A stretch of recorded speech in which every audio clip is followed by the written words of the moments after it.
দ্বাদশ শ্রেণীর 4 সেমিস্টারে যেহেতু বড় প্রশ্নের পরীক্ষা হবে, কাজেই তোমরা যদি এখন থেকে সাজেশন ওয়াইজ পড়াশুনো করো, হিজিবিজি বেশি প্রশ্ন মুখস্থ করার কোনো দরকার নেই। এতে তোমাদের সময় যেমন বাঁচবে, তেমনি তোমরা কম পড়েই টু দ্য পয়েন্টে উত্তর লিখে ভালো নম্বর পেতে পারবে। দেখো, তোমাদের গল্প আছে হলুদ পোড়া এবং হারুন সালামের মাসি। এই দুটি গল্প থেকে তোমাদের পরীক্ষায় দুটি প্রশ্ন দেওয়া হবে, তোমাকে যে কোনো একটি প্রশ্নের উত্তর লিখতে হবে। তোমাদের আমি প্রথমেই বলবো, তোমরা দুটো গল্প ভালো করে আগে পড়ে নাও, তারপর যার যে গল্পটাকে ভালো লাগবে সেই গল্পটাকে চুজ করে সেই গল্পের প্রশ্নগুলিকে ভালো করে তৈরি করো। আজকে আমি তোমাদের হলুদ পোড়া গল্প থেকে জাস্ট 5 থেকে 6টি প্রশ্ন বলবো। এই 5-6টি প্রশ্ন তোমরা এই প্রথম থেকে ভালো করে তৈরি করো, এখান থেকে তোমরা শিওর কমন পাবে। আর যারা রিস্ক নিতে চাইছো না, তোমাদের জন্য আমি এক্সট্রা রূপে আরো কয়েকটি প্রশ্ন জানিয়ে দেব। তোমাদের বলবো, তোমরা যদি এই প্রশ্নগুলো এই 4 সেমিস্টারের শুরু থেকে তোমরা ভালো করে তৈরি করো, এখান থেকেই পরীক্ষাতে একটা প্রশ্ন 100% কমন পাবে। কাজেই আজকের প্রশ্নগুলো ভালো করে দেখে নাও, এবং যে প্রশ্নগুলোকে আমি মোস্ট ইম্পর্টেন্ট গুরুত্বপূর্ণ রূপে যে 6টি প্রশ্ন তোমাকে দেখাবো, সেইগুলো তুমি খুব ভালো করে সবার আগে তৈরি করবে। দেখে নাও প্রশ্নগুলো। তোমরা প্রথমে এই হলুদ পোড়া গল্প থেকে প্রশ্নগুলো আগে দেখে নাও, তারপর তোমাদেরকে আমি মোস্ট ইম্পর্টেন্ট 5টি প্রশ্ন বলে দেব। তোমাদের জন্য প্রথম প্রশ্ন আছে, আমি তো পাস করা ডাক্তার নই, দায়িত্ব নিতে ভরসা হচ্ছে না। আমি কে? বক্তা কেন দায়িত্ব নিতে ভরসা পাচ্ছিল না? মন্তব্যটির প্রসঙ্গ নির্দেশ করো। বক্তার সম্পর্কে কাহিনী থেকে কি কি জানা যায়? ভীষণ গুরুত্বপূর্ণ প্রশ্ন। দ্বিতীয় প্রশ্ন দেখো, এসব খাপছাড়া অসুখে ওদের চিকিৎসায় ভালো ফল দেয় ভাই। খাপছাড়া অসুখটি কি? ওদের চিকিৎসার কি রূপ দৃষ্টান্ত গল্পে পাওয়া যায়? ভীষণ গুরুত্বপূর্ণ প্রশ্ন। দেখো, এই প্রশ্নকে ঘুরিয়ে বলতে পারে, কুঞ্জ নামকরা গুণী, তার গুণপনা দেখবার লোভে আরো অনেকে এসে ভিড় বাড়িয়ে দিল। গল্পে কুঞ্জের যে গুণপনার প্রকাশ ঘটেছে তা লেখো। কিংবা তোমাদের বলতে পারে, দামিনীকে সুস্থ করতে কুঞ্জ মাঝির কি ভূমিকা ছিল তা লেখো। বলতে পারে যে ঘরে দুয়ারে কুঞ্জ যেন আমদানি করেছে জীবনের শেষ সীমানার ওপারের ম্যাজিক। কুঞ্জ কোন কোন ম্যাজিক দেখিয়েছিল? দেখো, একটা প্রশ্ন কতভাবে ঘুরিয়ে ফিরিয়ে আসতে পারে, আমি তোমাদেরকে সেই প্রশ্নগুলো অথবা দিয়ে দেখিয়েছি।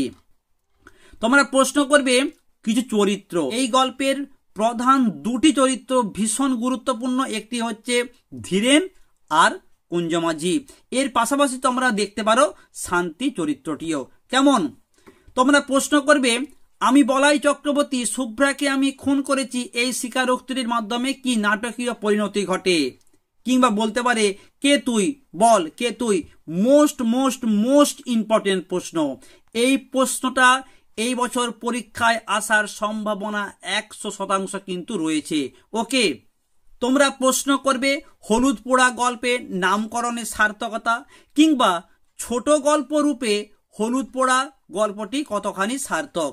ঠিক আছে, তোমরা প্রশ্ন করবে আমায় মেরো না প্রসঙ্গ উল্লেখ করে বক্তার এমন করুণ আরতির কারণ কি? ভীষণ গুরুত্বপূর্ণ প্রশ্ন।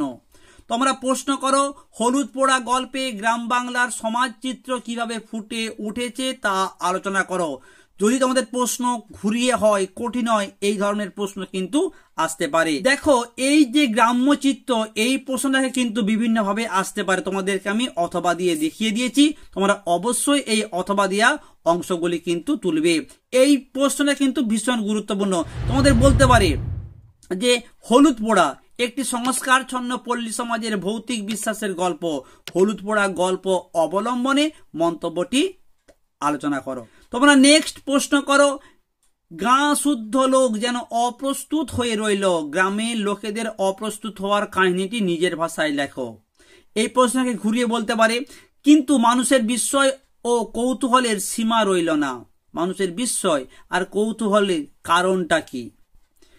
এই প্রশ্নকে ঘুরিয়ে বলতে পারে, দেখো এটা কিন্তু খুব গুরুত্বপূর্ণ প্রশ্ন।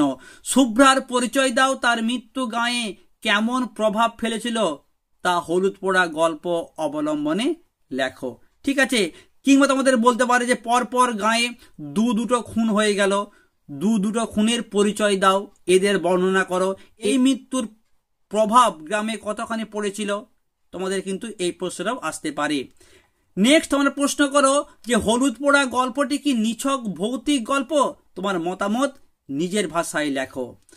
এই একটি প্রশ্ন খুব গুরুত্বপূর্ণ।